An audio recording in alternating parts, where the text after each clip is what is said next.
বাংলাদেশের পত্রিকা বইটি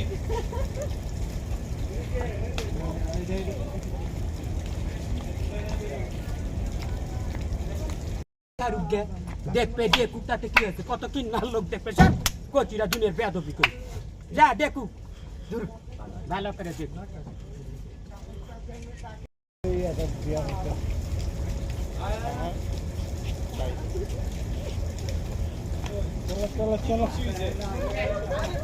কালকে আমরা 9 জন বাংলাদেশি লোকে আমাদের আগরতলা রেল স্টেশনে গ্রেপ্তার করা হয়েছে।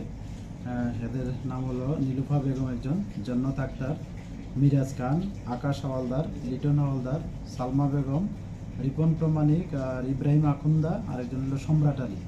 তারা 9 জনের ডেস্টিনেশন তো আলাদা আলাদা, কেউ হয়তো বেঙ্গালোর, কেউ গুজরাট, কেউ দিল্লি এরকম বলেছিল যাওয়ার জন্য, এবং তারা অবৈধভাবে ভারতে প্রবেশ করে এবং রেলে করে যেতে চেয়েছিল। তো বেসিক্যালি তাদের কাছ থেকে তাদের যে স্মার্ট মোবাইল ফোন আর ইন্ডিয়ান কারেন্সি, বাংলাদেশি কারেন্সিও পাওয়া গেছে এবং কিছু বাংলাদেশি ডকুমেন্টও পাওয়া গেছে, তাদের কাছ থেকে সিজ করা হয়েছে।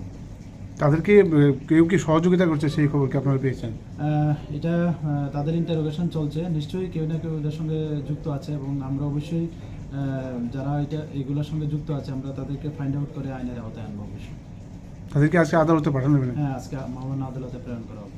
কতদিনের রিমান্ড চাওয়া হবে? এখন তো ইন্টারোগেশন চলছে, দেখি আমরা এটা কতটুকু আমরা তাদের কাছ থেকে পেয়ে ওইটার বেসিসে আমরা রিমান্ড চাবো।